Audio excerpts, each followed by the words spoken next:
கிறிஸ்துவுக்குள் அன்பானவர்களே, ஆண்டவராகிய இயேசு கிறிஸ்துவின் இனிய நாமத்திலே உங்கள் யாவரையும் வாழ்த்துகிறேன். மதுரை பரவியில் இருக்கிற தூய இம்மானுவேல் ஆலயத்தின் சார்பாக நடைபெறுகின்ற இந்த ஞாயிற்றுக்கிழமை காலை ஆராதனைக்கு உங்கள் யாவரையும், எங்களுடைய திருச்சபை மக்களையும், இந்த ஆன்லைனிலே இணைந்திருக்கிற உங்கள் யாவரையும் அன்போடு கூட தூய இம்மானுவேல் ஆலயம் சார்பாக நாங்கள் வாழ்த்தி வரவேற்கிறோம். இந்த ஆராதனையிலே ஆண்டவருடைய பிரசன்னத்தை நாம் நிச்சயமாய் உணர்வோம். ஆண்டவருடைய வார்த்தைகளை கேட்கப் போகிறோம். ஆண்டவருடைய நாமத்தை மகிமைப்படுத்தும் பாடல் பாடப்போகிறோம். ஆகையினாலே நாம் பக்தியோடு கூட ஆண்டவருடைய சமூகத்திலே அமர்ந்திருப்போம். ஆண்டவர் நிச்சயமாய் இந்த ஆராதனையை நமக்கு ஆசீர்வதித்து தருவார். ஜெபம் செய்வோம். கிருபையும் இரக்கமும் மிகுந்த நல்ல ஆண்டவரே, இந்த சிறப்பான ஞாயிற்றுக்கிழமை ஆன்லைன் ஆராதனைக்காக நன்றி செலுத்துகின்றோம். எங்களுடைய தேசத்தை பாதித்துக் கொண்டிருக்கின்ற இந்த பயங்கரமான கொள்ளை நோயின் பாதிப்பினாலே ஊரடங்கு பிறப்பிக்கப்பட்டிருக்கிற இந்த சூழலிலே உம்முடைய பிள்ளைகளாகிய நாங்கள் 2 வாரங்களுக்கு பிறகு இந்த ஆன்லைன் வழியாக உம்முடைய சமூகத்திலே நாங்கள் ஒன்றிணைய ஆண்டவர் எங்களுக்கு கிருபை செய்து இந்த நாளை எங்களுக்கு ஆயத்தப்படுத்தி கொடுத்திருக்கிற உம்முடைய பெரிய கிருபைக்காக நாங்கள் உமக்கு நன்றி செலுத்துகிறோம். ஆண்டவரே, இந்த ஆராதனையின் ஆரம்பம் முதல் முடிவு மட்டும் நாங்கள் உம்மை மட்டும் காணுகின்ற கிருபையை ஆண்டவரே எங்களுக்கு கொடுக்க வேண்டும் என்று ஜெபிக்கிறோம். ஆண்டவரே, இந்த ஆராதனை எங்களுக்கு ஒரு பயனுள்ள ஆராதனையாய் அமையட்டும். இயேசு கிறிஸ்துவின் மூலம் ஜெபிக்கிறோம் நல்ல பிதாவே, ஆமென். அன்பானவர்களே, ஆண்டவர் நம்மை அற்புதமாய் நடத்தி கொண்டிருக்கிறார். ஒருவேளை உங்களிலே சிலர் கடுமையான இந்த கொரோனாவின் பாதிப்புக்கு உள்ளாக கடந்து இப்போது வெளியிலே வந்து ஆண்டவரை மகிமைப்படுத்தி கொண்டிருப்பீர்கள். ஒரு சிலர் ஆண்டவருடைய கிருபையினாலே அற்புதமாய் பாதுகாக்கப்பட்டிருக்கிறீர்கள். குறிப்பாக நம்முடைய ஆலயத்திலே அநேகர் இந்த பாதிக்கு ஊடாய் கடந்து வந்து இப்போது ஆண்டவரை மகிமைப்படுத்தி கொண்டிருக்கிறீர்கள். உங்கள் யாவருக்காகவும் நான் ஆண்டவரை துதிக்கிறேன். அதே வேளையிலே நாம் யாவரும் இந்த வேளையிலே ஒன்றிணைந்து ஆண்டவர் நம்மை அற்புதமாய் இந்த நாட்களிலே நடத்தி கொண்டிருக்கிறாரே, இந்த அற்புத அன்பை நினைத்தவர்களாக அநாதி தேவன் உன் அடைக்கலம், அவர் நித்திய புயம் உன் ஆதாரம் என்ற ஒரு பழைய பாடலை நாம் யாவரும் இணைந்து பாடுவோமா? நம் அனைவருக்கும் நன்றாய் தெரிந்த ஒரு பாடல். இந்த பாடலை நீங்கள் இருக்கிற இடத்திலே கரங்களை தட்டி உற்சாகமாய் ஆண்டவரை ஸ்தோத்தரித்து பாடுவோம். ஆண்டவர் நமக்கு பெரிய நன்மை செய்திருக்கிறார், மிக மிக பெரிய நன்மை செய்திருக்கிறார்.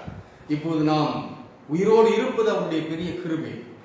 நம்முடைய இந்த பயங்கரமான பாதிப்பின் சூழலிலே எவ்வளவு செய்திகளை கேட்டுக்கொண்டிருக்கிறோம். தொலைக்காட்சியை திருப்பினாலே எவ்வளவு கொலை நடுங்க வைக்கின்ற செய்திகள். கொத்து கொத்தாய் மரித்து போகிறார்கள். மரித்தவர்களை அடக்கம் பண்ணுவதற்கோ எரிப்பதற்கோ நீண்ட நேரம் எடுக்கிறது. மருத்துவர்கள் செய்வதறியாது திகைத்துக் கொண்டிருக்கிறார்கள். மருத்துவமனை வாசல்களில் எல்லாம் ஆம்புலன்ஸ்களில் எல்லாம் நோயாளிகள். இப்படி ஒரு கடுமையான சூழலிலே ஆண்டவர் நம்மை எவ்வளவு அற்புதமாய் நடத்தி கொண்டிருக்கிறார் இல்லையா? ஒருவேளை இந்த பாதையின் கூட கடந்து வந்திருப்பீர்கள் என்னை போல. இன்றைக்கு அப்படி கடந்து வந்து இன்றைக்கு ஆண்டவரை நாம் மகிமைப்படுத்துவதற்காக ஒன்றிணைந்திருக்கிறோமே. அனைவருமாய் உற்சாகமாய் சேர்ந்து பாடுவோம். அநாதி தேவன் உன் அடைக்கலமே, அவர் நித்திய புயங்கள் உன் ஆதாரமே. இந்த தேவன் என்றென்றும் உள்ள சதா காலமும் நமது தேவன், மரண பரியந்தம் நம்மை நடத்துவார். எதற்கும் பயப்பட வேண்டாம், எதற்கும் கலங்க வேண்டாம், எதற்கும் சோர்ந்து போக வேண்டாம். மிகுந்த நம்பிக்கை தருகின்ற இந்த பாடலை சேர்ந்து பாடுவோமா? அநாதி தேவன் உன் அடைக்கலமே, அவர் நித்திய புயங்கள் உன் ஆதாரமே. அநாதி தேவன் உன் அடைக்கலமே, அவர் நித்திய புயங்கள் உன் ஆதாரமே. இந்த தேவன் என்றென்றும் உள்ள சதா காலமும் நமது தேவன், மரண பரியந்தம் நம்மை நடத்திடுவார். அநாதி தேவன் உன் அடைக்கலமே, அவர் நித்திய புயங்கள் உன் ஆதாரமே. கருண்யத்தாலே இழுத்து கொண்டார் தூய தேவன்பே, வனாந்தரத்தில் நயங்காட்டி உன்னை இனிதாய் வருந்தி அழைத்தார். இந்த தேவன் என்றென்றும் உள்ள சதா காலமும் நமது தேவன், மரண பரியந்தம் நம்மை நடத்திடுவார். அநாதி தேவன் உன் அடைக்கலமே, அவர் நித்திய புயங்கள் உன் ஆதாரமே. கானக பாதை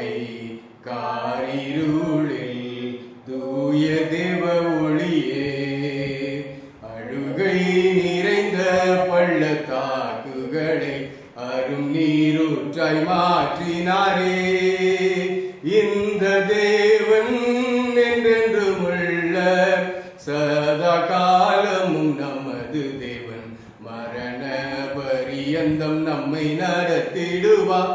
அநாதி தேவன் முன்னடைக்கலமே, அவர் நித்திய புயங்கள் முன்னாதாரமே. இப்புவி யாத்திரை கடந்திடுவாய் தூய தேவ தயவால். கடும் கானகத்தில் கர்த்தர் மார்பினிலே கிடைக்கும் இளைப்பாறுதலே. இந்த தேவன் என்றென்றும் உள்ள சதா காலமும் நமது தேவன். மரண பரியந்தம் நம்மை நடத்திடுவார். அநாதி தேவன் முன்னடைக்கலமே, அவர் நித்திய புயங்கள் முன்னாதாரமே.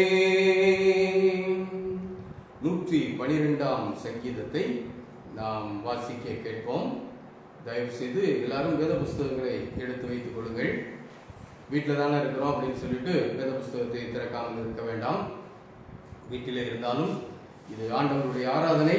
ஆகையினாலே நாம் முறைப்படியான நம்முடைய காலை ஆராதனை ஒழுங்கை பின்பற்றவில்லை. ஆகையினாலே வேத பாடமாக 112வது சங்கீதத்தை வாசிக்க கேட்போம். அல்லேலூயா. கர்த்தருக்கு பயந்து அவருடைய கட்டளைகளில் மிகவும் பிரியமாயிருக்கிற மனுஷன் பாக்கியவான். அவன் சந்ததி பூமியில் பலத்திருக்கும். செம்மையானவர்களின் வம்சம் ஆசீர்வதிக்கப்படும். ஆஸ்தியும் ஐஸ்வர்யமும் அவன் வீட்டில் இருக்கும். அவனுடைய நீதி என்றைக்கும் நிற்கும். செம்மையானவர்களுக்கு இருளிலே வெளிச்சம் உதிக்கும். அவன் இரக்கமும் மன உருக்கமும் நீதியும் உள்ளவன். இறங்கி கடன் கொடுத்து தன் காரியங்களை நியாயமானபடி நடப்பிக்கிற மனுஷன் பாக்கியவான். அவன் என்றென்றைக்கும் அசைக்கப்படாதிருப்பான். நீதிமான் நித்திய கீர்த்தி உள்ளவன். துர்ச்செய்தியை கேட்கிறதுனால் பயப்படான். அவன் இருதயம் கர்த்தரை நம்பி திடனாயிருக்கும். அவன் இருதயம் உறுதியாயிருக்கும். அவன் தன் சத்துருக்களில் சரி கட்டுதலை காண மட்டும் பயப்படாதிருப்பான். வாரி இறைத்தான், ஏழைகளுக்கு கொடுத்தான். அவனுடைய நீதி என்னென்றைக்கும் இருக்கும். அவன் கொம்பு மகிமையாய் உயர்த்தப்படும். துன்மார்க்கன் அதை கண்டு மனமடிவாகி தன் பற்களை கடித்து கரைந்து போவான். துன்மார்க்கருடைய ஆசை அழியும். அன்பானவர்களே, ஆண்டவருடைய பெரிய இரக்கங்களை பெற்றவர்களாக அவருடைய சமூகத்திலே அமர்ந்திருக்கிற நாம் அவருடைய வார்த்தைகளை கேட்கப் போகிறோம். அவருடைய வார்த்தைகளை நாம் படிப்பதற்கு முன்பதாக இந்த இடங்களிலேயே அப்படியே தலைகளை தாழ்த்தி ஆண்டவரை நோக்கி ஜெபம் செய்வோம். நல்ல ஆண்டவரே, எங்களுக்கு அற்புதமான வாய்ப்புகளை தந்து உம்மோடு நெருங்கி வாழ்வதற்கு எங்களுக்கு சமயங்களை உருவாக்கி கொடுத்து எங்கள் வாழ்விலே வழிகாட்டி கொண்டிருக்கிற எங்கள் நல்ல ஆண்டவரே, இந்த காலை ஆராதனைக்காக நன்றி செலுத்துகிறோம். ஒருவேளை நாங்கள் எங்களுடைய ஆராதனை முறைமையை பின்பற்றாவிட்டாலும் உங்களுடைய சமூகத்திலே எங்களுக்கு கிடைத்திருக்கிற வாய்ப்பை நாங்கள் பயன்படுத்துவதற்கு ஆண்டவர் உதவி செய்திருக்கிறேன். உங்களுடைய வசனங்களை கேட்கப் போகிறோம். ஆண்டவர் எங்களோடு கூட இடைபட வேண்டும் என்று ஜெபிக்கிறோம். இயேசு கிறிஸ்துவின் மூலம் வேண்டுகிறோம் நல்ல பிதாவே, ஆமென். அன்பானவர்களே, ஆராதனை முறையை ஏன் பின்பற்றவில்லை என்றால் அநேகரிடத்திலிருந்து கேள்விப்பட்டது என்னவென்றால், இந்த நெட்டு சீக்கிரமாய் முடிந்து விடுகிறது, பல காரியங்களுக்கு தேவைப்படுகிறது. இது ஒரு காரணம். இன்னொரு பக்கத்தில் அந்த நேரம் 1 மணி நேரம் அல்லது 1.25 மணி நேரம் இந்த காலை ஆராதனையை நாம் நடத்தும் போது அது பலருக்கு, அதாவது வெளியில் இருக்கிறோம், நம்ம மக்களுக்கு இல்லை, வெளியில இருந்து இப்போ இது நம்முடைய மக்கள் மட்டும் பார்க்கவில்லை, உலகம் முழுவதும் பார்த்து கொண்டிருக்கிறார்கள். அவங்களுக்கு இந்த நேர மாற்றம் இவையெல்லாம் சேர்ந்து கொஞ்சம் பிரச்சனையை உண்டாக்குவது என்று சொல்லியிருக்கிறார்கள். அது மட்டுமல்ல, அநேக ஆலயங்களிலும் நம்முடைய தாய் சபையிலும் சரி, இந்த ஆராதனையை சுருக்கி கூடுமான வரைக்கும் 35-40 நிமிடங்களுக்குள்ளாக இதை முடிக்கும்படியாக ஏற்பாடுகள் செய்திருக்கின்றபடினாலே நாமும் அதை பின்பற்றலாம் என்று நான் நினைக்கிறேன். இந்த நாளின் செய்திக்கு ஆதாரமாக உங்கள் முன்பாக நான் வைக்க விரும்புகிற வசனம், ஒருவேளை இந்த நாள் நமக்கு ஒரு சிறப்பான நாள். வியாழக்கிழமை கிறிஸ்து பரமேறின நாளை நம்முடைய திருச்சபை நினைவு கூர்ந்தது. ஆனால் இப்போது உள்ள சூழ்நிலையிலே இன்றைக்கு நாம் ஒரு இடைவெளிக்கு பிறகு, என்னுடைய சுகவீனத்திற்கு பிறகு 2 வாரங்கள் நாம் ஆன்லைனிலும் ஆராதனை நடத்த முடியாத ஒரு நிலை இருந்ததினாலே, இன்றைக்கு நாம் தொடங்கி இருக்கிறதுனாலே இன்றைக்கு நான் அந்த பொருளிலே எடுக்கவில்லை. அது நாம் ஆலயம் திறந்த பிறகு படித்துக் கொள்ளலாம். இன்றைக்கு உங்கள் முன்பாக செய்திக்கு ஆதாரமாக நான் வைக்க விரும்புகிற வசனம் வாசிக்க கேட்ட 112வது சங்கீதத்தின் 7வது வசனம். துர்ச்செய்தியை கேட்கிறதுனால் பயப்படான், அவன் இருதயம் கர்த்தரை நம்பி திடனாயிருக்கும். துர்ச்செய்தியை கேட்கிறதுனால் பயப்படான், அவன் இருதயம் கர்த்தரை நம்பி திடனாயிருக்கும். அன்பானவர்களே, இப்ப நம்ம காதுகளிலே வந்து விழுகிறதெல்லாம் துர்ச்செய்தி. நல்ல செய்தி என்பது கேட்பதற்கு அரிதான ஒரு செய்தியாக இருக்கிறது.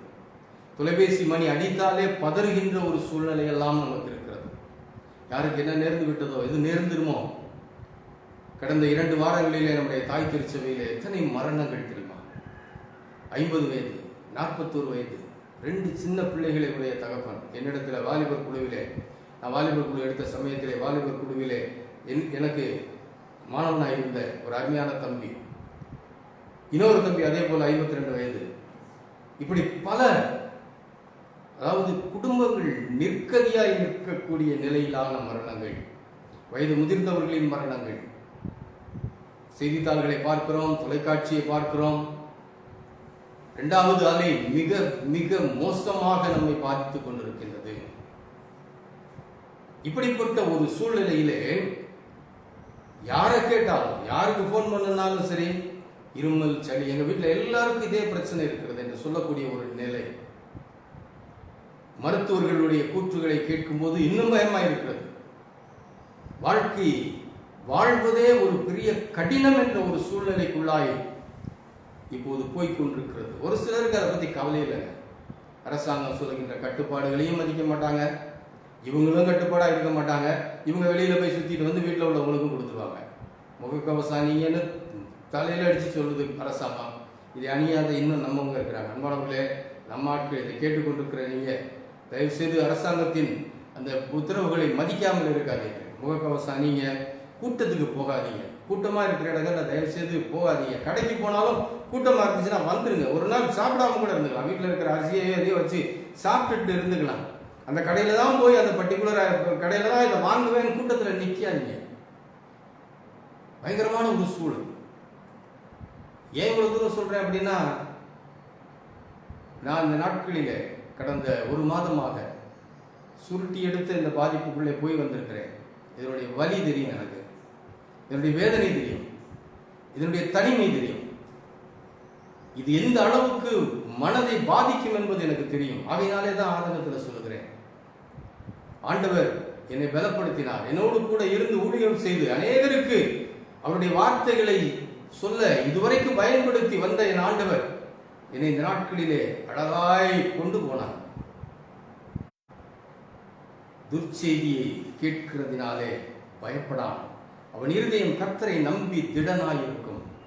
அன்பானவர்களே, துர்ச்செய்தி சுற்றி இருக்கிறது இல்லையா? அங்க இருந்துச்சு இங்க இருந்துச்சுன்னு சொல்ல கேட்டு கடைசியில் வீட்டை சுற்றி வந்துருச்சு, வீட்டுக்குள்ள வந்துருச்சு. எத்தனை பேர் டெஸ்ட் பார்க்கல இல்லையா? பார்த்துருந்தா தானே தெரியும். இவ்வளவு பயங்கரமான ஒரு சூழலிலே ஆண்டவருடைய பிள்ளைகள் எப்படி இருப்பாங்களாம் தெரியுமா? துர்ச்செய்தியை கேட்கிறதுனால் பயப்பட மாட்டார்களாம். அன்பானவர்களே, ஒருவேளை பயந்து நடுங்கி உட்கார்ந்துருக்கிறீங்களோ? இந்த முதல் செய்தி 2 வாரத்துக்கு முன்னதாகவே இதை கொடுக்கணும்னு நான் யோசிக்கும் போதே இந்த வசனம் என் மனதிலே திரும்ப திரும்ப வந்து கொண்டே இருந்தது. ஆண்டவர் இதைத்தான் பேச விரும்புகிறார் என்று நினைத்து தான் இன்றைக்கு இந்த வசனத்தை நான் எடுத்தேன். திரும்ப திரும்ப இந்த வசனத்தை தவிர வேற எந்த பக்கமும் என்னுடைய கவனம் போகல. இந்த வசனத்தை பேச வேண்டும், நம் திருச்சபை மக்களுக்கும் சரி. ஒரு சிலர் என்னோடு பேசினார்கள் இந்த நாட்களிலே. பலர் பேசும்போது நான் எடுக்கலை. 2 வாரங்களாக என்னுடைய வீட்டில் தான் ஃபோன் எடுத்தாங்க. ஏன்னா எனக்கு பேச முடியல, அவ்வளவு இருமல். பேச ஆரம்பித்தாலே இருமல் பயங்கரமாக வந்துடும். அப்படி ஒரு கொடூரமான ஒரு நிலையில் இருந்ததுனால நான் யாருக்கிட்டையும் பேசவும் முடியல, எங்கேயும் போகவும் முடியாத ஒரு சூழ்நிலையிலே இருந்தேன். இப்போ கடந்த வாரத்தில் என்னோடு பேசின நம்முடைய திருச்சபையின் மூத்தவர்கள், பெரியவங்களாம் என் மேலே எவ்வளோ அன்பாக இருக்கிறாங்கிறது எனக்கு ரொம்ப மகிழ்ச்சி. எல்லாரும் கூப்பிட்டு பேசி இப்போ எப்படி இருக்கிறீங்க, இப்போ எப்படி இருக்கிறீங்கன்னு கேட்க ஆரம்பித்த போது, அன்பானவர்களே, இந்த இக்கட்டான சூழலிலே போய்கொண்டிருக்கும் போது தான் துர்ச்செய்தி எவ்வளவு பயத்தை உண்டாக்கும் என்பதை நான் அறிந்து கொண்டேன். ஒவ்வொருத்தரும் பேசும்போது, நம்முடைய குடும்பம் மக்கள் சொல்லும்போது, எங்கள் வீட்டில் எல்லாருக்கும் இதே பிரச்சனை, உடம்பு வலி, இதே பிரச்சனை, இருமல், சளி, காய்ச்சல். ஆண்டவர் எங்களோடு கூட இருந்தார். எவ்வளவு நம்பிக்கையோடு சொன்னாங்க தெரியுமா? எவ்வளவு நம்பிக்கையோடு நடந்து வந்துட்டு இருக்கிறீங்க தெரியுமா? ஆனா இந்த நம்பிக்கை இருக்கும் போதே இன்னொரு பயமும் நமக்கு பக்கத்திலே வருது இல்லையா? இனி எப்படி இருக்குமோ? இப்போ இன்னொரு பயம் ஒருத்தரும் வருகிறது. 3வது அலை. என்னது, ஒரு அலை வந்துச்சு, அதோடு போயிடணும்னு நினைச்சோம். 2வது அலை, 3வது அலை, என்ன நடக்க போகிறதோ ஒரு பயம் இருக்குது இல்லையா? துர்ச்செய்தி நம்மை நோக்கி வரும். நம்மை சுற்றி துர்ச்செய்திகள் கேட்கக்கூடிய நிலையிலே நாம் அமர்த்தப்படுவோம், தள்ளப்படுவோம். ஆனால் அன்பானவர்களே, துர்ச்செய்தியை கேட்கிறதுனாலே பயப்பட மாட்டோம். கடந்த நாட்களை நான் திரும்பி பார்க்கும்போது ஆண்டவர் எவ்வளவு அற்புதமாய் என்னை தைரியப்படுத்தி என்னோடு கூட இருந்து என்னை நிலைநிறுத்தினார் என்பதை நான் சாட்சியாய் சொல்ல முடியும். கடந்து வந்த பாதை அவ்வளவு வேதனை நிறைந்த பாதை, தனிமையின் பாதை. அப்படிப்பட்ட சூழ்நிலையிலும் ஆண்டவர் கூட இருந்தார். அந்த சூழ்நிலையில தான் நிறைய துர்ச்செய்திகள், அசைக்கக்கூடிய செய்திகள், அழ வைக்கக்கூடிய செய்திகள், மிக குறைந்த வயது உள்ளவர்கள் எல்லாம் மரித்து போனார்கள் என்ற செய்தி. அவங்களெல்லாம் விட நான் நல்லவனா இல்லை, ஆனா ஆண்டவர் என்னை வைத்திருக்கிறார். ஏன்னா ஏதோ கொஞ்சம், அவர் பார்க்கறது கொஞ்சம் உண்மை தானே, ஏற்கனவே சொல்லி கொடுத்துருக்கிறேன் இல்லையா? அந்த கொஞ்சம் உண்மையை பார்த்து ஆண்டவர் நிலைநிறுத்தியிருக்கிறார். சில நாட்களுக்கு முன்பதாக நான் எப்படிப்பட்ட பாதையில் கடந்து வந்தேன் என்பதை ஒரு உருவகத்தின் மூலமாய் என் நினைவுக்கு ஆண்டவர் கொண்டு வந்தார். சில ஆண்டுகளுக்கு முன்பதாக கேரள மலைப்பாதையிலே நானும் நண்பர்களும் ஒரு டூர் அரேஞ்ச் பண்ணிட்டு திரும்பி வந்துட்டு இருந்தோம். வந்த சமயத்தில் ஒரு இடத்துல கூட்டமாக இருந்தது. எட்டி பார்த்தா நாங்கள் நிற்பது ஒரு 300 அடி உயரத்தில் சாலையில் நிற்கிறோம். அங்கிருந்து மிக பாதாளத்தில் 300 அடிக்கு கீழே ஒரு KSRTC பஸ் விழுந்து கிடக்குது. அதுக்கு கீழே கொஞ்சம் தூரத்தில் தண்ணி ஓடுது. இந்த ஒரு காட்சி சில ஆண்டுகளுக்கு முன்பதாக நான் பார்த்து முடித்த காட்சி. திடீரென்று ஒரு நாள் படுத்திருக்கும் போது அந்த காட்சி என்னுடைய நினைவுக்கு வந்தது. நான் திரும்ப திரும்ப இந்த நாட்களில் எனக்கு நினைவுக்கு வந்த வசனம் 23வது சங்கீதத்தின் 4வது வசனம். நான் மரண இருளின் பள்ளத்தாக்கிலே நடந்தாலும் பொல்லாப்புக்கு பயப்படேன், தேவரீர் என்னோட கூட இருக்கிறேன், அதனால நான் பயப்பட மாட்டேன். இந்த நம்பிக்கை தரும் வசனம் தான் எனக்கு திரும்ப திரும்ப வந்துகிட்டே இருந்துச்சு. நான் அநேகத்தில் பேசும்போது சொல்லியிருக்கிறேன், மரணத்துக்கு சில அடி தூரம் வரைக்கும் போய் விட்டு வந்திருக்கிறேன். பார்த்துட்டேன், பக்கத்தில் போய் பார்த்த மாதிரி பார்த்தேன். அவ்வளவு தூரம் போயிட்டு நான் திரும்பி வந்திருக்கிறேன். அந்த தூரம் நான் போனப்ப ஆண்டவருடைய கரத்திலே நான் இருந்தேன் என்று நான் சொன்னது இந்த ஒரு சம்பவத்தின் வழியாக எனக்கு திரும்பவும் அது நினைவுறுத்தலுக்கு வந்த போது ஆண்டவர் என்னோடு இருந்து பேசுகிறார் என்பதை நான் புரிந்து கொண்டேன். வேற பேசினாரு, ஆண்டவர் வந்தாருன்னு நான் கதை சொல்ல மாட்டேன். என்னுடைய சிந்தனைக்குள்ளே வந்த அந்த நினைவுகள். அப்போ அந்த நான் பார்த்த அந்த காட்சி, ஒரு KSRTC பஸ் விழுந்து கிடக்குது. நாங்கள் மேலே நின்று பார்க்குறோம், கீழே தண்ணி ஓடிட்டு இருக்குது, அவ்வளோதான் தெரியும். ஒரு மங்கலான இருட்டு வேலை. அந்த நேரத்தில் என்னுடைய மனதிற்குள்ளே வந்த எண்ணம் இருக்கும், அது ஆண்டவர் கொடுத்தது என்று நான் சொல்லுவேன். இதே போல ஒரு நிலையில தான் நீ கடந்து வந்தாய் என்பதை ஆண்டவர் எனக்கு சொல்லிக் கொடுத்தார். பெரிய பள்ளத்தில் கீழே விழுந்தேன். இன்னும் சில அடி தூரத்தில் ஒரு பெரிய காட்டாறு ஓடிக்கிட்டு இருக்குது. ஆனால் அந்த பேருந்து அந்த காட்டாத்துல விழாதபடி 2 மரங்கள் அதை தாங்கினது. அதே போலதான் நீ மேலிருந்து விழுந்த இந்த கொடிய பாதிப்புக்குள்ளான எல்லா வேதனைகளையும் நீ அனுபவித்த. உடம்பெல்லாம் வலினா எப்படி வலி தெரியுமா? தொட முடியாது, இருமல், பேச முடியாது. கொஞ்சம் பேசலாம் நினைச்சா இருமல் வரும், படுத்தா இருமல் வரும். ஒரு கொடூரமான ஒரு காலகட்டம். இரவு நேரத்தில் படுத்தா தூக்கம் வராது, பகல்ல தூங்கலாம், இரவுல தூக்கம் வராது. இரவுல தான் என்னென்னமோ சிந்தனைகள் எல்லாம் வரும், என்னென்னமோ எண்ணங்கள் எல்லாம் வரும். ஆனா அந்த எண்ணங்கள் வரும்போதே ஆண்டவருடைய வசனங்களும் உள்ள வரும். இப்படிப்பட்ட ஒரு காலகட்டம் ஆண்டவர் எனக்கு அந்த படத்தின் மூலமாய் அந்த சம்பவத்தின் மூலமாய் ஒரு பாடத்தை கொடுத்தாரு. நீ போயிட்ட கீழே அந்த பஸ்ஸில் நான் மட்டும் நிற்கிறேன். பஸ்ஸுக்கு வெளியே வந்து பஸ்ஸுக்கு மேலே நிற்கிறேன். என்னை காப்பாற்றுறதுக்கு ஏதேதோ முயற்சிகள் எல்லாம் நடக்குது. கீழே இருந்து பார்க்குறேன், தெரியுது சின்ன சின்ன அசைவுகள். பலர் பல உதவிகளை செய்கிறாங்க. அப்போதான் நான் பார்த்தேன், என்னுடைய மனைவி மகளும் ஏதோ அவங்களால இயன்ற உதவியை செய்கிறதுக்கு துடிச்சுக்கிட்டு நிற்கிறாங்க. இன்னொரு கூட்டம் எனக்காக ஜெபம் பண்ணிக்கிட்டு இருக்குது. இன்னொரு கூட்டம் என்னை அங்கிருந்து கொண்டு வர்றதுக்கு முயற்சி செய்து கொண்டிருக்கிறது. இப்படி பலதரப்பட்ட மக்களின் சூழல். அப்படியே இருட்டு கவுது. எல்லாரும் நம்பிக்கையில, அதாவது மேற்கொண்டு அந்த ரெக்கவரி நடவடிக்கை எடுக்க முடியாமல் போகிறாங்க. இப்போ என்னுடைய கண்ணுக்கு ஒரே இருட்டு, மேலே ஒரு சில வெளிச்சங்கள் தெரிகின்றன. நான் மட்டும் கீழே இருக்கிறேன். அடித்து ஓடிக்கிட்டு இருக்கிற அந்த ஆற்றின் இறைச்சல், இந்த பஸ்ஸு கொஞ்சம் இன்னும் வேகமாக ஆடி கவுந்துச்சுன்னா அத்தோட ஆறா போக வேண்டியதுதான், ஒன்றுமே செய்ய முடியாது. அப்போ எனக்கு ஒரு நினைவு வந்தது. அந்த 2 மரங்கள் தாங்கி பிடித்திருந்த காட்சி ஞாபகம் இருந்தது இல்லையா? அது ஆண்டவருடைய கரம் என்று என்னுடைய சிந்தனைக்கு என்ன வந்தது. மனசு அமைதலானது. 300 அடி ஆழத்தில் நான் விழுந்திருக்கிறேன். அதாவது யாரும் உதவி செய்ய முடியாத ஒரு நிலையில இருக்கிறேன். ஆனா மனிதர்கள் மேல இருந்து என்னை காப்பாற்றுவதற்கு பெரும் போராட்டம் நடக்குது. ஒரு பக்கம் ஜெபம் நடக்குது, ஒரு பக்கம் கயிறை போடு, அதை போடு, இதை போடு, என்னென்னமோ செய்து கொண்டிருக்கிறார்கள். ஆனா யாரும் என்னை ரீச் பண்ண முடியல. நான் எங்க இருக்கிறேன்? ஆண்டவருடைய கரத்தில் இருக்கிறேன். இந்த நம்பிக்கை ஆண்டவர் எனக்கு கொடுத்தாரு. எனக்கு ஊழியம் செய்தா இல்லையா, செய்து கொண்டிருக்கிறா இல்லையா, உன்னை என் கரத்தில் நான் வைத்திருக்கிறேன். அவங்க இவங்க யாராலையும் உன்னை காப்பாற்ற முடியல, ஒன்றும் செய்ய முடியாது. நாம் மட்டுமே உன்னை தாங்க முடியும். 2 மரங்கள், அந்த பேருந்தை தாங்கி நின்ற மரங்கள் எனக்கு கற்றுக் கொடுத்த பாடம் இது. ஆண்டவருடைய கரம். அமைதியாக உட்கார்ந்திருக்கிறேன். இரவு சென்று பகல் விடுகிறது, திரும்பவும் பாதுகாக்கும் நடவடிக்கைகள். ஆனால் கீழே தொட்டு விடும் தூரத்தில் இழுத்து கொண்டு ஓடுவதற்கு ஒரு மரண ஆறு ஓடுகிறது. மரண ஆற்றின் பக்கம் காப்பாற்றும் மனிதர்களை விட தூரம். இது 2க்கும் நடுவில் அந்த மரணத்தின் விளிம்பில் ஆண்டவருடைய கரத்திலே பாதுகாப்பாய் வைக்கப்பட்டிருந்தேன் என்ற பாடத்தை ஆண்டவர் எனக்கு சொல்லிக் கொடுத்தார். அப்பதான் இந்த வசனத்தை ஆண்டவர் எனக்கு நினைவுபடுத்தினார்.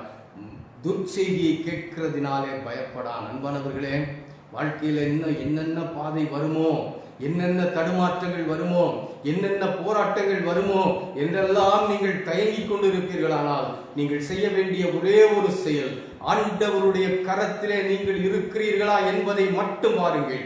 அவருடைய கரத்திலே நீங்கள் இருப்பீர்களானால் சூழல் எப்படிப்பட்டதா இருந்தாலும் சரி, மனிதர்களாலே உதவி செய்ய முடியாத ஒரு அற்றத்துக்கு நீங்க போனாலும் சரி, அடுத்த கொஞ்ச தூரத்துல மரண இருளின் வேகம் ஓடிக்கொண்டிருந்தாலும் சரி, அந்த இடத்திலே தேவனுடைய கரம் உங்களை தாங்கி நிறுத்தும், உங்களை திரும்ப நிலைப்படுத்தும், உங்களை திரும்ப பலப்படுத்தும், உங்களை திரும்ப நிலைநிறுத்தும். இன்றைக்கு நான் இருப்பது போல இன்னைக்கெல்லாம் இவ்வளவு நான் பேசுவேன் என்று நான் நினைக்கலங்க. ஆனால் ஆண்டவர் என்னை நிலைநிறுத்தியிருக்கிறார். இன்னும் சில பலவீனங்கள் உண்டு, இன்னும் நாட்கள் ஆகும். ஆனால் இன்றைக்கு நான் இவ்வளவு தூரம் நிற்கிறேன், திரும்ப நான் பழைய நிலைக்கு வந்துவிட்டேன். காரணம் என்ன? தேவனுடைய கரத்திலே நான் இருந்தேன். துர்ச்செய்தியை கேட்கிறதுனாலே பயப்பட மாட்டான் என்று வேதம் சொல்லியிருக்கிறதே. இப்ப சமீபத்தில் 2 நாட்களாக வந்து கொண்டிருக்கிற செய்தி என்ன தெரியுமா? கொரோனா சிகிச்சையில் இருக்கிறவர்கள், கொரோனா வந்துருமான்னு பயப்படுறவங்களுக்கெல்லாம் கவுன்சிலிங் தேவை. ஏன்னா மன அளவில் அவங்க ரொம்ப பாதிக்கப்பட்டுருவாங்க. உண்மையாது, மன அளவில் பாதிக்க பயங்கரமான சூழ்நிலைகள் உண்டு. இப்போ உங்களுக்கு கவுன்சிலிங் வேணும்னு அடுத்த கட்டத்துக்கு போறாங்க. ஆனா நீங்க ஆண்டவருடைய கரத்தில் இருப்பீங்க, நான் எதுக்கும் பயப்பட மாட்டீங்க. உங்களுக்கு எந்த கவுன்சிலிங்கும் தேவையில்லை, உங்களுக்கு ஆண்டவர் கவுன்சிலிங் கொடுப்பார். ஏதோ 2-3 ஆண்டுகளுக்கு முன்னால், 2-3 இல்லை கூட தான், 5 ஆண்டுகள் இருக்கும். 5 ஆண்டுகளுக்கு முன்னால் நான் பார்த்த ஒரு சம்பவத்தை வைத்து ஆண்டவர் என்னை பலப்படுத்தினாரே. ஆண்டவர் என்னை நீ என் கையில இருக்கிறேன்னு சொல்லி என்னைய தைரியப்படுத்தினாரே. அதுக்கப்புறம் எனக்கு எப்படி பயம் வரும்? அதுக்கப்புறம் பயமே கிடையாது. இதுதான் ஆண்டவர் கொடுக்கிற தைரியம். வசனங்கள், என்றைக்கோ நடந்த ஒரு சம்பவமும் வேதத்தில் இருக்கிற ஒரு வசனமும் நம்மை நிலைநிறுத்தும். யாருக்கு தெரியுமா இது? துர்ச்செய்தியை கேட்கிறதுனால் பயப்பட மாட்டான்னு சும்மா எல்லாரும் சொல்லிட முடியாது, எல்லாரும் கொண்டாடிட முடியாது. யாருக்கு இவ்விதமான ஆறுதலும், இவ்விதமான பாடங்களும், இவ்விதமான படிப்பினைகளும், எனக்கெல்லாம் அவங்க கொடுத்த படிப்பினை எவ்வளவு அற்புதமான படிப்பினை தெரியுமா? உலக மக்கள், உன் உறவுகள், உன் குடும்பம் எல்லாரும் பிரயத்தனம் பண்ணிட்டு இருக்கிறாங்க, அதை கொடு இதை கொடுன்னு. ஆனா நீ என் கையில் இருக்கிற, என் கையில் இருக்கிற. என்னை தவிர உன்னால யாராலையும் காப்பாற்ற முடியாது. என் கையில் நீ இருக்கிற, நான் உன்னைய தாங்கிட்டு இருக்கிறேன். எட்டும் தூரத்துல மரண ஆறு ஓடிட்டு இருக்கு. விழுங்க துடிக்கு மரணம். மரண இருளின் பள்ளத்தாக்கின் நிழலிலே நடந்தாலும் பயப்பட மாட்டேன் என்று சங்கீதக்காரன் சொன்னார் இல்லையா? இது போல அனுபவம் தான். இது போல அனுபவத்துக்கு கூட கடந்து வந்த போது அவர் சொன்னாரு, எப்படி சொல்ல முடியும்? யாரால இதை சொல்ல சொல்ல முடியும்? துர்ச்செய்தியை கேட்கிறதுனாலே அவன் பயப்படான், அவன் இருதயம் கர்த்தரை நம்பி திடனா இருக்கும். அவன் தான் அந்த அவன். யார் பயப்படாமல் இருக்கிறவன்? யாரு? யாருடைய இருதயம் கர்த்தரை நம்பி திடனா இருக்கும்? இன்னும் லேசா இருமல் வந்தா பயம் வந்துருது, காய்ச்சல் வந்தா பயமா வந்துருக்குது, பொருளாதார நினைச்சா பயமா இருக்குது. லாக்டவுன் என்னைக்கு முடியுமோ? போன லாக்டவுன் 6 மாசம் போச்சு. இப்ப பாதிப்பு கூட இருக்குது, எவ்வளவு நாள் இருக்குமோ? என்னென்னமோ பயம் இருக்குது இல்லையா? அவன் இருதயம் கர்த்தரை நம்பி திடனா இருக்கும். யாருடைய இருதயம் தெரியுமா? அந்த வசனம், அந்த சங்கீதம் ஆரம்பிக்கும் போது 1ஆவது வசனத்துல சொல்றாரு, அல்லேலூயா, கர்த்தருக்கு பயந்து அவருடைய கட்டளைகளில் மிகவும் பிரியமாயிருக்கிற மனுஷன் பாக்கியவான், ஆசீர்வதிக்கப்பட்டவன். அப்ப யாருக்கு இந்த தைரியமும் இந்த ஆசீர்வாதமும் இந்த பயப்படாத நிலையும் திடனாய் இருக்கின்ற அந்த மனதும் கிடைக்கும்? எல்லாருக்கும் கிடைச்சிடாது. பைபிளை தூக்கிட்டு நானும் கிறிஸ்தவன் என்று சொல்லுகின்ற எல்லாருக்கும் கிடைச்சிடாது. ஆலயத்துக்கு போறேன், ஆலயத்துக்கு கொடுக்குறேன், ஆலயத்தில் நான் அதை செய்றேன் இதை செய்றேன், யாருக்கும் கிடைச்சிடாது. ஆனா இதுல 2 விதம் இருக்குது. ஒண்ணு, இதை பத்தி கவலையப்படாத. அதாவது நான் பரலோகத்துக்கு தான் போவேனா, ஆண்டவருடைய கையில இருக்கேனான்னு கவலையே படாத கிறிஸ்தவ கூட்டம் ஒன்று இருக்குது. அந்த கூட்டத்துக்கு என்ன சொன்னாலும் காதுல ஏறாது. அவங்க லைனே வேற, அவங்க பேர் தான் கிறிஸ்தவங்க, அவங்க போற பாதையெல்லாம் வேற. ஆனா ஆண்டவருக்குள்ள வரணும்னு துடிக்கிறாங்க இல்லையா நம்முடைய திருச்சபை மக்கள்? நம்மள மாதிரி ஆளுகளுக்கு தான் இத்தகைய வசனங்கள் ஆண்டவரால் கொடுக்கப்பட்டு பேசப்படும். அப்ப நமக்கு என்ன தைரியம் இருக்குது? யாரு கர்த்தருக்கு பயந்து அவர் கட்டளைகளில் பிரியமாய் இருக்கிறவன் ஆசீர்வதிக்கப்பட்டவன்.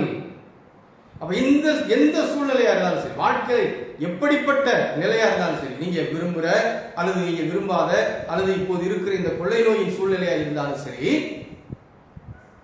என்ன செய்யணும் தெரியுமா? ஆண்டவருக்கு பயந்து வாழ வேண்டும். சும்மா ஏனோ தானோ என்று வாழுகின்ற ஒரு வாழ்வு வேண்டாங்க. இனிமே எந்த நேரத்தில் மரணம் வரும்னு தெரியல. இளவயது, அது இந்த 2வது அலை இளவயதுக்காரர்களை ரொம்ப பாதிக்குதுன்னு சொல்றாங்க இல்லையா? எந்த நேரத்தில் எது நடக்கும்னு தெரியாது. இந்த சூழலிலே தைரியமாயும் திடனாயும் பயப்படாமலும் இருக்கணும் அப்படின்னா ஆண்டவருக்கு பயப்படுகின்ற வாழ்வு வேண்டும். சும்மா பைபிளை தூக்கிட்டு கோயிலுக்கு வர்றது ஆண்டவருக்கு பயப்படும் வாழ்வு இல்லை, தீமையை வெறுக்கின்ற வாழ்வு. நான் எப்படி வாழுகிறேன் ஒவ்வொரு நாளும் நிதானித்து பார்க்க வேண்டிய வாழ்வு. ஆண்டவருடைய கையில் நான் இருக்கிறேன்னா இன்னைக்கு என் வாழ்வு முடியுமானால் நான் எங்க போவேன்? இதுதாங்க முக்கியம். காலங்கள் ரொம்ப மோசமாயிடுச்சு. கடைசி காலம், ஆண்டவருடைய வருகையின் காலம்.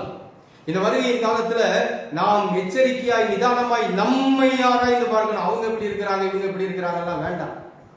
அவங்கள பார்க்காதீங்க, அடுத்தவங்க வீட்டையே பார்க்காதீங்க. நீங்க எப்படி இருக்கிறீங்க? நீங்க கர்த்தருக்கு பயப்படுகிறவர்களா இருக்கிறீர்களா? அதுதான் முக்கியம். ஐயா, தினந்தோறும் நடக்கிற ஜெபத்துல நான் 2 மணி நேரம் கலந்துக்கிட்டேன், 3 மணி நேரம் கலந்துக்கிட்டேன், வீண். அது உங்களை மோட்சத்துக்கு கொண்டு போகாதே. அது உங்க வாழ்க்கையில ஏதாவது பிரயோஜனத்தை கொண்டு வருமா? கொண்டு வராது. என்ன செய்யணும்? கர்த்தருக்கு பயந்து அவருடைய கட்டளைகளில் பிரியமாயிருக்கணும். அதை நீங்க செய்யுங்க. அதை செஞ்சுட்டு அதுக்கு பிறகு நீங்க ஜெபம் பண்ணுங்க. முதல்ல நீங்க அடிப்படையை சரிப்படுத்துங்க. அதுதான் ரொம்ப முக்கியம். இனிமேல் காலம் செல்லாது. ஆண்டவர் உலகத்தின் முடிவுக்கு என்னவெல்லாம் அடையாளம் என்று சொன்னாரோ அந்த அடையாளம் எல்லாம் நிறைவேறிக் கொண்டிருக்கின்றது. கொள்ளை நோய் உலகத்தின் முடிவின் அடையாளம் என்று ஆண்டவர் சொன்னாரே, அந்த கொள்ளை நோய் இப்போது பாதித்துக் கொண்டிருக்கிறதே. கொரோனா இருக்குதா? அப்படி ஒண்ணு இல்லை. அது சும்மா அரசாங்கம் ஏமாத்திக்கிட்டு இருக்குது. இந்த வீண் ஜம்ப பேச்சு இன்னும் சிலருடைய வாயிலிருந்து வந்துகிட்டு தான் இருக்குது. பாதிக்கப்பட்ட எனக்கு தெரியும் அதனுடைய அகோரம். விளையாட்டு பேச்சை நிறுத்துங்க, வீண் பேச்சுகளை நிறுத்துங்க. ஒரு பெரிய கொள்ளை நோய் நம்மை சுற்றி இருக்கிறது. ஆண்டவருடைய கரம் நம்மை தாங்கிக் கொண்டிருக்கிறதுனாலே இதுவரைக்கும் உயிரோடு இருக்கிறோம். மனசுல பதித்து கொண்டு அந்த கரம் விலகிராம இருக்கணும். அதுக்கு என்ன செய்யணும்? அவருக்கு பயந்து அவர் கட்டளைகளில் பிரியமாய் நடக்க வேண்டுமே. வேற என்னத்துக்கு அவர் உங்ககிட்ட எதிர்பார்க்கிறாரு? அவர் வேற எதையுமே எதிர்பார்க்கல. அவருடைய எதிர்பார்ப்பு எல்லாம் ஒன்றே ஒன்று, நாம் அவருக்கு பயந்து அவருடைய கட்டளைகளில் பிரியமாய் இருக்கணும். அப்படி இருந்தா நம்மளை ஆசீர்வதிப்பார். அப்படி இருந்தா நம்மளை எல்லா பிரச்சனைகளிலும் இருந்து, போராட்டங்களிலும் இருந்து நம்மை விடுவிப்பார். அப்படி இருந்தா ஆண்டவர் நமக்கு எல்லா தொல்லைகளிலும் இருந்து விடுதலை கொடுப்பார். சும்மா பாட்டு பாடினா போதாது, சும்மா நான் அங்கே உட்காந்துட்டு ஜோம் பண்ணிட்டு இருக்கிறேன், இங்கே உட்காந்து ஜோம் பண்ணிட்டு இருக்கிறேங்கிறதெல்லாம் நடக்காது. காலம் இனி செல்லாது, கடைசி காலம், எந்த நேரம் எது நடக்கும்னு தெரியாது. சமீபத்தில் எனக்கு வந்த ஒரு தொலைபேசி அழைப்பு என்னுடைய தங்கையின் இடத்துல இருந்து, திருமங்கலத்தில் இருந்து. அண்ணே உன்னை நீ நல்லா பார்த்துக்கோனே, 10 நாள் நல்லா இருந்தாங்க, நெகட்டிவ்னு ரிப்போர்ட் வந்துச்சு, வீட்டுக்கு வந்தாங்க, நல்லா இருந்தாங்க, திடீர்னு நெஞ்சடைக்குதுன்னு சொன்னாங்க, செத்து போனாங்க. சிலர் அப்படி, சில மரணங்களை அப்படி கேள்விப்படுகிறேன். எப்படி இருக்கிற, நல்லா இருக்கிறியா, இப்படியெல்லாம் தாக்குதல் இருக்குது இல்லையா? இப்போ 2 நாட்களாக இன்னொரு பயமுறுத்தல், இந்த கொரோனா பாதித்து வெளியே வந்தவர்களுக்கு பூஞ்சை நோய் ஒன்று தாக்குகிறது என்று வட மாநிலங்களிலே கொத்தாய் மக்கள் அதற்கு அந்த பாதிப்புக்குள்ளாகி இருக்கிறார்கள். நம்ம ரொம்ப நிர்விசாரமாக இருக்கிறோம் இல்லையா? என்னன்னா ஆண்டவருக்கு பயப்படுகிற பயம் போயிடுச்சு. ஆண்டவருக்கு பயப்படுகிற பயம் போயிடுச்சு. சும்மா ஏனோ தானோன்னு வாழ்ந்துகிட்டு இருக்கிறான். இனி செல்லாது. ஆண்டவருக்கு பயப்படுகின்ற வாழ்வு, ஆண்டவருடைய கரத்திலே ஒவ்வொரு நாளும் நம்மை அர்ப்பணித்து அவருடைய விருப்பங்களை நிறைவேற்றுகின்ற, அவருடைய கற்பனைகளிலே பிரியமாய் இருந்து அந்த கற்பனைகளின்படி நடக்கின்ற வாழ்வு, அந்த வாழ்வுதான் உங்களை பயமில்லாத ஒரு நிலையிலே வைக்கும். அந்த வாழ்வுதான் உங்களை ஆண்டவர் மேலே நம்பி திடனாய் இருக்க வைக்க. இல்லைன்னா இந்த சூழ்நிலைகள் எல்லாம் உங்களை அசைச்சிருங்க. ஆண்டவர் எனக்கு ஒரு சம்பவத்தை வச்சு ஒரு பாடம் நடத்தினார்னு சொன்னேன். நேராக வந்து நடத்தலை, நீங்கள் அப்படிலாம் நினைச்சிடாதீங்க. அந்த சம்பவமும் வசனங்களும் ஒன்றிணைந்து என்னுடைய சிந்தைக்குள்ளே ஒரு அழகான ஒரு படத்தை உருவாக்குச்சு. நான் இப்போ சொன்னது ரொம்ப குறைவு, நேரம் இல்லை, அதனால இதை ரொம்ப குறைவாக தான் சொன்னேன். அன்பானவர்களே, இந்த நம்பிக்கை எப்போ வரும்? நான் என் ஆண்டவருடைய கரத்தில் இருக்கிறேன். உண்மை, மரணத்தை தொட்டுட்டு வந்த மாதிரி தான், பக்கத்தில் போயிட்டு வந்தேன்.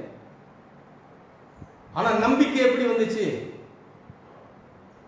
ஆண்டவருடைய கற்பனைகளிலே பிரியமாய் இருந்து அவருக்கு பயந்து அவருடைய ஊழியத்தை செய்யறதுனால, அவருக்காக வாழ்றதுனால ஆண்டவர் அந்த நம்பிக்கையை கொடுத்தாரு. உங்களுக்கு அந்த நம்பிக்கை வேணுங்க, நம்பிக்கை வேணும். இப்போ எத்தனை பேர் வெளியில சம்பமா பேசிட்டு உள்ள நடுங்கிட்டு இருக்கிறாங்க தெரியுமா? எனக்கு ஒரு சிலர் தெரியும். நம்ம மக்கள் வெளியாளர்களை பத்தி பேசுறாங்க, நம்ம தெரிஞ்சுக்கணும். வெளியே ரொம்ப சம்பமா பேசிட்டு வீட்டுக்குள்ள நடுங்கிட்டு கிடக்குறாங்க. ஐயோ, என் வீட்டுக்குள்ள இருக்கிறவங்க அவங்க போயிட்டு வந்தாங்க, கைகளுக்குள்ள அவங்க அதை செய்யலை இதை செய்யலை, உள்ளுக்குள்ள உதறல் இருக்குது இல்லை. அப்போ என்ன செய்யணும்? ஆண்டவர் பக்கம் திரும்புங்க. உலகம் பக்கம் பார்த்தா பயந்தாங்க, உலகம் பக்கம் பார்த்தா அது மரணம் நிறுத்திட்டாங்க. அடிச்சு ஓடிக்கிட்டு இருக்கிற காட்டாறு தான் நம்ம கண்ணு முன்னால தெரியும். அநேகரை அடித்து கொண்டு போகின்ற காட்டாறு தான் தெரியும். திறந்தோடு செய்தித்தாள் அவர்களே, கங்கை நதியில பிணங்களாக மிதக்கின்றன. இதுதான் நடக்கும், இதுதான் நமக்கு தெரியும். ஆனா இன்னொரு பக்கம் ஆண்டவர் நம்மை தாங்குகிறார். ஆண்டவருடைய கரம் நம்மை விட்டு விடாமல் நம்மை நிற்க செய்யும், நம்மை நிலைநிறுத்தும். இந்த 7வது வசனம், 112வது சங்கீதத்தின் 7வது வசனம், துர்ச்செய்தியை கேட்கிறதுனால் அவன் பயப்படான். என்ன கேட்டான்? நம்ம மதுரை மயானங்களை பற்றி ஒரு செய்தி தொகுப்பு வந்துச்சு இல்லையா? பிணங்கள் 24 மணி நேரத்துக்கு மேலாக காத்திருக்கின்றன எரிக்கப்படுவது. வீட்டுக்காரங்க எப்படி இருப்பாங்க? பக்கத்திலேயே கிடப்பாங்க. இன்னொரு சமீபத்தில் ஒரு செய்தியை பார்த்தேன். அப்படியே பிணவரையில் இடம் இல்லாதனால பக்கத்தில் ஒரு தகர ஷெட்டு போட்டு, அதுக்குள்ள நம்ம தமிழ்நாட்டில் தான், வேற எங்கே இல்லை, கோயம்புத்தூர் அது ஒரு 2 நாளுக்குள்ள. நான் எல்லாமே செய்தி இல்லை, டிவியில் அந்த செய்தி தான் சொல்கிறேன். கொத்தாய் அள்ளி போட்டிருக்கிறாங்க, அடையாளம் காண முடியலங்கிறாங்க. திரும்ப இந்த பிணத்தை போய் எடுக்கணும் அப்படின்னா, எங்கள் சொந்தக்காரங்க பிணத்தை எடுக்கணும்னா பார்க்க முடியல. பயம் நிறைந்த ஒரு சூழல். ஆனால் இந்த சூழலிலும் துர்ச்செய்தியை கேட்கிறதுனாலே பயப்படான். அவன் இருதயம் கர்த்தரை நம்பி திடனாயிருக்கும். சித்தவங்கெல்லாம் கெட்டவங்க இல்லைங்க, உயிரோடு இருக்கிற நம்மளாம் நல்லவங்க இல்லை. ஆண்டவர் ஏதோ நம்ம மேல ஒரு சின்ன கிருபையை வச்சிருக்கிறார். சித்தவங்களை குறித்து நான் என்ன சொல்லுவேன் தெரியுமா?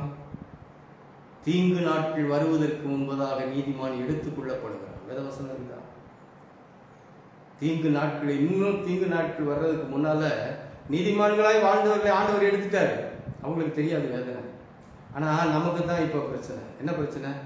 ஆண்டவர் பக்கம் சார்ந்து வாழ்வதா அல்லது உலகத்து பக்கம் உலகத்தின் பயத்துக்கு அடிமையாகி வாழ்வதா? அன்பான இம்மானுவேல் ஆலய அங்கத்தினர்களே, உங்களுக்கு மட்டும் இல்லை, இன்றைக்கு உலகம் முழுவதிலும் இருந்து இந்த ஆன்லைன் ஆராதனையிலே கலந்து கொண்டிருக்கிற அன்பான தெய்வ மக்களே, இனிமேல் பார்க்க போகின்றவர்களே, நீங்கள் யாராக இருந்தாலும் சரி, பயத்தின் செய்தி நம்மை சுற்றி நெருங்கி இருக்கிறது. அந்த பயத்தை பார்க்காதீங்க, வசனத்தை மட்டும் மனசுல பதிங்க. துர்ச்செய்தியை கேட்கிறதுனால் பயப்படான் அவன் இருதயம் கர்த்தரை நம்பி திடனாய் இருக்கும். யாருடைய இருதயம்? கர்த்தருக்கு பயந்த ஒரு வழிகளில் பிரியமாய் இருக்கிறது, அவருடைய கற்பனைகளிலே பிரியமாய் இருக்கிறவன், அவருடைய கட்டளைகளிலே பிரியமாய் இருக்கிறவன். அப்ப வாழ்க்கையை எப்படி நம்ம மாற்றணும்? போதும், இதுவரைக்கும் வாழ்ந்த விளையாட்டு வாழ்வு போதும், ஏனோ தானோ என்ற வாழ்வு போதும். பதவிக்காகவும் பணத்துக்காகவும் என்னதாவது கிடைச்சிருமாங்கிற ஒரு நிலையில வாழ்ந்த வாழ்வு போதும். இனிமேல் காலம் செல்லும், நெருங்கிடுச்சு, நம்மளை சுத்தி நெருங்கிடுச்சு. தேவனுடைய வருகை ஆயத்தமா இருக்கணும். கர்த்தருக்கு பயப்படுகிற பயம் வேணுங்க. தீமையை வெறுப்பது கர்த்தருக்கு பயப்படுகிற பயம். தீமையை வெறுத்து வாழுங்க. இன்னும் தீமையை நேசிக்காதீங்க. தீமையை விட்டுட்டு ஆண்டவரை நெருங்கி வாழுங்க. அவருடைய கற்பனைகள் அவர் கொடுத்திருக்கிற இந்த வேத புஸ்தகத்துல உங்க நம்பிக்கையை திருப்புங்க. அவர் மேல நீங்க நம்பிக்கையை வச்சு உங்க வாழ்க்கையை நடத்துங்க. துர்ச்செய்தியை கேட்டு பயப்பட மாட்டீங்க. உங்க இருதயம் கர்த்தரை நம்பி திடனாயிருக்கும். அனுபவத்திலிருந்து சொல்றேன், அனுபவிச்சு வந்த பாதையிலிருந்து சொல்றேன். எனக்கு நம்பிக்கை கொடுத்து என்னை தாங்கி மரணத்தை நெருங்கினாலும் மரணம் என்னை தொடாமல், நான் மரணத்தை தொடாமல் மீட்டெடுத்து நிலைநிறுத்தி இருக்கின்ற என் ஆண்டவர் எனக்கு கொடுத்த தைரியத்துல சொல்றேன், துர்ச்செய்தியை கேட்கிறதுனால பயப்பட மாட்டான்.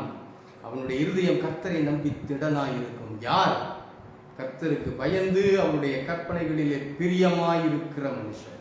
அவங்க வாழ்க்கையை தூக்குங்க. ஆண்டவர் பக்கம் திரும்பி வாங்க. ஆண்டவருக்கு ஏற்ற நிலையில வாழுங்க. ஆண்டவருக்கு பயந்து வாழுங்க. தீமையை வெறுத்து வாழுங்க. போதும், இனிமேல் புது வாழ்வு வேண்டும். ஆலயங்கள் மூடியாச்சு. போன வருஷம் 6 மாசம், இந்த வருஷம் எவ்வளவு நாளும் கூடி ஆராதிக்கின்ற வாய்ப்பு குறைந்தாலும் இப்படி ஆன்லைன்ல வார்த்தைகளை கேட்க ஆண்டவர் கிருபை தந்திருக்கிறாரு. அவர் இன்னும் நம்மை நேசிக்கிறார், இன்னும் உங்களை நேசிக்கிறார், என்னை நேசிக்கிறார். என்னை நேசிச்சதுனாலதான் இன்னைக்கு நிறுத்தி இருக்கிறார். அந்த ஆண்டவர் உங்களையும் நேசிக்கிறார். உங்ககிட்ட கேட்கறதுலாம் என்ன தெரியுமா? அவருக்கு பயந்த வாழ்க்கை வாழ உங்களை ஒப்புக்கொள்ளுங்கள். அவருடைய வேத வசனங்களிலே பிரியமாயிருந்து இவைகளை கடைபிடியுங்கள். ஆசீர்வதிக்கப்பட்டவர்களாக, பயமில்லாதவர்களாக, ஆண்டவர் மேல் நம்பிக்கை வைத்து திடனாய் இருக்கின்றவர்களாக கர்த்தர் உங்களை வாழச் செய்து ஆசீர்வதிப்பார். ஜெபிப்போமா. நல்ல ஆண்டவரே, இந்த நாளுக்காக நன்றி செலுத்துகிறோம். பலவீனத்துக்கு மத்தியிலும் என்னை நீர் இந்த நாளிலே நிறுத்தி பயன்படுத்தினீரே உங்களுக்கு ஸ்தோத்திரம் கர்த்தாவே. ஆண்டவரே, என்னை போல மரணத்தின் எல்லை வரைக்கும் சென்று திரும்பின மக்கள் இன்னும் பல நிலைகளிலே கவுன்சிலிங் தேவை என்று சொல்லப்படுகின்ற நிலைகளிலே வாழ்ந்து கொண்டிருந்தாலும் ஆண்டவரே, இந்த நாளிலே உடைய வசனத்தில் இருந்து நீர் எங்களுக்கு ஒரு ஆலோசனை கொடுத்தீர். இனிமேல் இந்த பயம் போகணும் அப்படின்னா, எங்களை சுற்றி இருக்கிற இந்த பயத்தை நாங்கள் பார்க்காமல் உண்மையிலே நம்பிக்கை வைத்து நாங்கள் முன்னோக்கி செல்ல வேண்டும் என்றால், அது மட்டுமல்ல, உண்மையிலே நம்பிக்கை கொண்டவர்களாக நாங்கள் திடனாய் இருக்க வேண்டுமானால் தீமையை விடுத்து உமக்கு பயப்படுகிற பயத்தை நாங்கள் உடையவர்களாக இருந்தால் போதும் என்று கற்றுக் கொடுத்தீரே. இந்த ஆலோசனை இது உலகம் கொடுக்கிற ஆலோசனை அல்ல. உலகம் தைரியமா இருங்க, மருந்து சாப்பிடுங்கன்னு சொன்னோம். ஆனால் உம்மை நம்ப வேண்டும், உமக்கு பயந்து வாழ வேண்டும் என்ற ஒரு பெரும் ஆலோசனை எங்களுக்கு தந்தீரே. உங்களுக்கு ஸ்தோத்திரம் கர்த்தாவே. உங்களுடைய ஆலோசனையை பெற்றவர்களாகிய நாங்கள், உங்களுடைய பிள்ளைகள், எங்களுடைய தூய இம்மானுவேல் ஆலய மக்கள் இந்த ஆலோசனையிலே நிலை நிற்க, கர்த்தருக்கு பயப்படுகிற பயத்திலே தங்களை காத்துக்கொள்ள, அது மட்டுமல்ல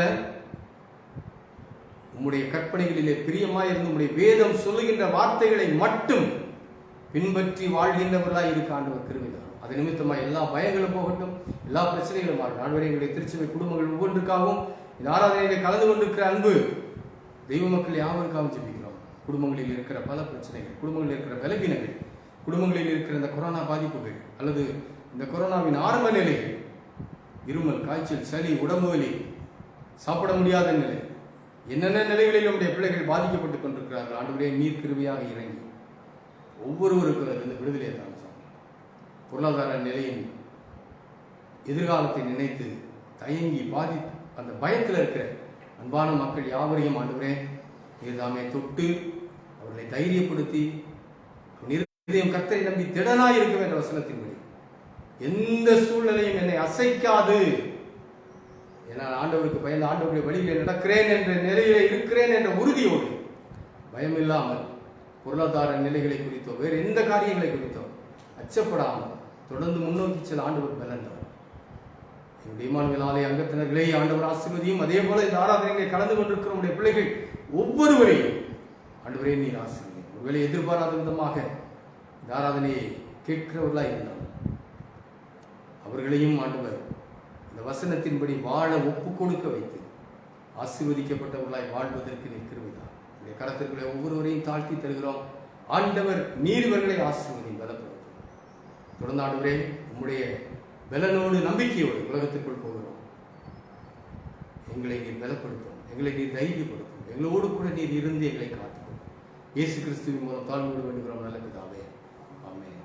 நம்முடைய ஆண்டவராகிய இயேசு கிறிஸ்துவின் கிருபையும் பிதாவாகிய தேவனுடைய அன்பும் பரிசுத்தாவியானவருடைய ஐக்கியமும் ஆசீர்வாதமும் வழி நடத்துதலும் உங்கள் ஒவ்வொருவரோடும் என்றென்றும் தங்கியிருப்பதாக.